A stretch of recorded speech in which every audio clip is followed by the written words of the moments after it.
ଶଗଡ଼ରେ ଲୋଡ୍ ନାହିଁ ଖାଲି ଶଗଡ଼ଟାକୁ ଦୌଡ଼ି ଦୌଡ଼ି ନେଉଛନ୍ତି। ଆରେ ନୂତନ ତ କୋଉଟା ନା ତା ନୂଆ ଜିନିଷଟେ କରିଛନ୍ତି ମୋତେ କହିଲେ କିଛି ନୂତନତ୍ୱ ନାହିଁ। ଚାଷୀଙ୍କ ପାଇଁ କିଛି ନାହିଁ, ଯୁବକମାନଙ୍କ ପାଇଁ କିଛି ନାହିଁ, ନିଯୁକ୍ତିରେ କିଛି ନାହିଁ। ଏବଂ ଯେଉଁଟା ଆପଣଙ୍କର ଆଳୁ ପିଆଜ ଯେଉଁ ସାମଗ୍ରୀ ପ୍ରତ୍ୟେକ ଦିନ ଯେଉଁ ବ୍ୟବହାର ସାମଗ୍ରୀ ଆବଶ୍ୟକତା ରହିଛି ଲୋକଙ୍କ ପାଖରେ ତାକୁ କ'ଣ କରିବା ତା ଉପରେ କୌଣସି ଅଭିଭାଷଣ ନାହିଁ। ପୋଲାମ୍ବରମ୍ କଥା ଉଠେଇ ଲେଖି ନାହାନ୍ତି। ମୁଖ୍ୟତଃ ପୋଲାମ୍ବରମ୍ କଥା ଲେଖିବା କଥା ରାଜ୍ୟ ସରକାର, ପୋଲାମ୍ବରମ୍ କଥା ଲେଖି ନାହାନ୍ତି। ମହାନଦୀ କଥା ଉଲ୍ଲେଖ ନାହିଁ, କୋଟିଆ କଥା ନାହିଁ। ଖାଲି ମାଇନ୍ସ ଫାଇନ୍ସ ଉପରେ ତାଙ୍କର କୌଣସି ଯେଉଁ ମାଇନ୍ସ ଚାରିଆଡ଼େ ଚାଲିଛି ଚୋରା ଚାଲାଣ ଚାଲିଛି ତାକୁ କେମିତି ବ୍ରେକ୍ କରିବେ ସେ କଥା ନାହିଁ। କେବଳ ତାଙ୍କର ବାହାସ୍ପଟ ମାରିଛନ୍ତି। ଯାଙ୍କେ ଯାହା ଲେଖିକି ଦେଇଛନ୍ତି ସରକାର ଗଭର୍ଣ୍ଣର ମହାଶୟ ତାକୁ ପଢ଼ିଛନ୍ତି। ଆଇରେ କୌଣସି ନୂତନତ୍ୱ ନାହିଁ। ଇଏ ଏକ ମାନେ ଅତି ନିନ୍ଦନୀୟ ଲଜ୍ଜାଜନକ କଥା। ସବୁ ବିଧାୟକ ଯାଇଥିଲେ ମୁଖ୍ୟମନ୍ତ୍ରୀଙ୍କ ସହିତ ଲମ୍ବା ସମୟ ଆଲୋଚନା କଲେ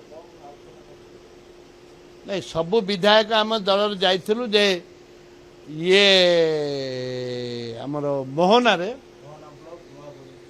ମୋହନା ବ୍ଲକରେ ଆମର ଯାଇଥିଲୁ ବିଧାୟକ ମାନେ ମାନ୍ୟବର ମୁଖ୍ୟମନ୍ତ୍ରୀ ଅନୁରୋଧ କଲୁ ମୋହନା ବ୍ଲକରେ ଖ୍ରୀଷ୍ଟିଆନ ମାନଙ୍କର ଖ୍ରୀଷ୍ଟୀୟ ଭାଇ ଭଉଣୀମାନଙ୍କର ଗୋଟେ ସମ୍ମିଳନୀ ହେବ।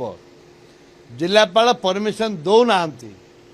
ଯେହେତୁ ବହୁ ଖ୍ରୀଷ୍ଟିଆନ ଭାଇମାନେ ଆମମାନଙ୍କୁ ଅନୁରୋଧ କରିଛନ୍ତି ଯେ ଆମେ ଗୋଟେ ସମ୍ମିଳନୀ ପ୍ରତ୍ୟେକ ବର୍ଷ ଆମେ ସମ୍ମିଳନୀ କରୁଥିଲୁ। ଆଜି ଦୀର୍ଘ ବର୍ଷ ଧରିକିରି 75 ବର୍ଷ ହେଲା ତାଙ୍କେ 75 ବର୍ଷର ପାଳନ କରୁଛନ୍ତି।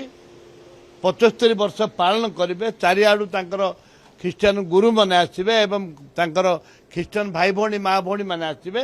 ତାକୁ ରାଜ୍ୟ ସରକାର ଜାଣି ଶୁଣିକିରି ବନ୍ଦ କରୁଛନ୍ତି ବୋଲିକିରି କମ୍ପ୍ଲେନ୍ ହେଲା। ସେଇଥିପାଇଁ ମାନ୍ୟବର ମୁଖ୍ୟମନ୍ତ୍ରୀଙ୍କ ଅନୁରୋଧ କରି ଯାଇଥିଲୁ ଯେ ଦୟାକରି ଆପଣ ନିର୍ଦ୍ଦେଶ ଦିଅନ୍ତୁ ଯେ ନିର୍ଦ୍ଦେଶ ଦେଲେ ଯାଇକି ସେମାନେ ପରମିଶନ ଦେବେ।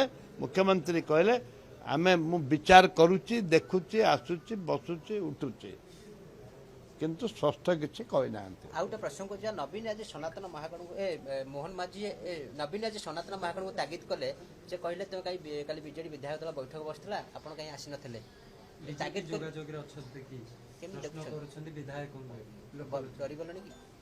ଶୁଣନ୍ତୁ କିଏ ନବୀନ ବାବୁ ହେଲେ ବିଜୁ ଜନତା ଦଳର ବୋସ୍। ସିଏ ହେଲେ ଆମର 2 ଥର ବିଧାୟକ ହେଉଛନ୍ତି ଆମର ସନାତନ ମହାକୁଡ଼ ବାବୁ। ତାଙ୍କର ଏଇଟା ତାଙ୍କର ନିଜର କଥା, ଏଇଟା ନିଜର କଥା। ଯେହେତୁ ବିଜୁ ଜନତା ଦଳ ବର୍ତ୍ତମାନ ବହୁତ ସସ୍ପେନ୍ସରେ ଅଛି ଯେ କିଏ ପଳେଇବେ, ବିଜେପି କିଏ ଯିବ, କଂଗ୍ରେସକୁ କିଏ ଯିବ, ଏଇସବୁ ଜିନିଷଟା ତାଙ୍କ ମାନସିକ ଭାବରେ ସେ ଦୁର୍ବଳ ହୋଇପଡ଼ିଛନ୍ତି। ବିଜୁ ଜନତା ଦଳ ଦୁର୍ବଳ ହୋଇପଡ଼ିଛନ୍ତି କିଏ କେଉଁ ଦଳକୁ ଚାଲିଯିବେ ବୋଲିକିରି ସେଇଥିପାଇଁ ସେ ତାଗିଦ କରିଛନ୍ତି। ମୁଖ୍ୟମନ୍ତ୍ରୀଙ୍କୁ ଅନ୍ୟ ଦଳର ବିଧାୟକ ଭେଟିବା କଥା ମାନେ କ'ଣ ଦଳୀୟ ବିଧାୟକ ହେଇଯିବା? ନାଇଁ ମୁଖ୍ୟମନ୍ତ୍ରୀ ମୁଁ ତ ମିଶୁଛି, ସମସ୍ତେ ମିଶୁଛନ୍ତି। ନିଜ ନିର୍ବାଚନ ମଣ୍ଡଳ କାର୍ଯ୍ୟ କରିବା ପାଇଁ ମୁଖ୍ୟମନ୍ତ୍ରୀ ମିଶିବା କ'ଣ ପାପ? ତ ପାପ ନୁହଁ, ମହାପାପ ନୁହଁ ତ ଇଏ, ଜମା ପାପ ନୁହଁ। ନିଜର କର୍ମ କରିବା ପାଇଁ ନିଜ ନିର୍ବାଚନ ମଣ୍ଡଳୀର କାର୍ଯ୍ୟ କରିବା ପାଇଁ ଏବେ ନବୀନ ବାବୁଙ୍କୁ ମୁଁ ଜିନ୍ଦାବାଦ ଧନ୍ୟବାଦ ଦେଲି। ମୁଖ୍ୟମନ୍ତ୍ରୀ ଥିଲେ ମୁଁ କ'ଣ ବିଜେଡ଼ିରେ ମିଶିଗଲି? ବିଭିନ୍ନ ପ୍ରସଙ୍ଗରେ ଉଠିଲା ଯେ ବିଜେଡ଼ିରେ ମିଶେ। ଆମେ କାହିଁ ବିଜେଡ଼ିରେ ମିଶୁ? ସଚ୍ଚା କଂଗ୍ରେସ ଲୋକ।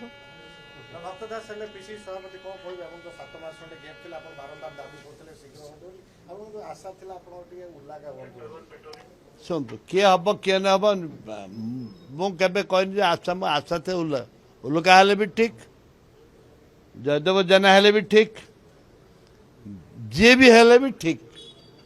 ଭକ୍ତଚରଣ ଦାସ ତ ମୁଁ ନିଜେ କହିଥିଲି, ମୁଁ ଆପଣମାନଙ୍କୁ ଓପେନ୍ କହିଥିଲି ତୁମେ କାହାକୁ ଅବଜର୍ଭର ଆସିଥିଲେ ଭକ୍ତଚରଣ ଦାସ ହେଲେ ଭଲ ହେବ ବୋଲି କହିଥିଲି। ଏବଂ ଯେଉଁ ଡେରି କଲେ ମୁଁ ତୁମେ ଯାହାକୁ କରୁଛ କର, ଯାହାକୁ କରୁଛ କର, ଜଲ୍ଦି ସରେଇଦିଅ। ପାଇଟି ଛିଣ୍ଡି ଯାଉ, ଲେଖା ଛିଣ୍ଡିଯିବ। ଏବେ ଦେଖ ଏବେ ଭକ୍ତଚରଣ ଦାସ ହେଲେ ଦୌଡ଼ିବ, ଘୋଡ଼ା ସହିତ ଘୋଡ଼ା ଯେମିତି ଟପ୍ ଟପ୍ ଟିକେ ଦୌଡ଼ୁଛନ୍ତି, ଇଏ ବି ସେମିତି ଟପ୍ ଟପ୍ କରି ଦୌଡ଼ିବେ। Thank you. पदयात्रा आरंभ होबे से आसवे 18 तारिख पदयात्रा आरंभ करेंगे पदयात्रा चारिड़े भुवनेश्वर टू पूरी पदयात्रा करेंगे निष्पत्ति कर सारे प्रेस रे कही सारे बढ़िया हम कि असुविधा कौन अच्छी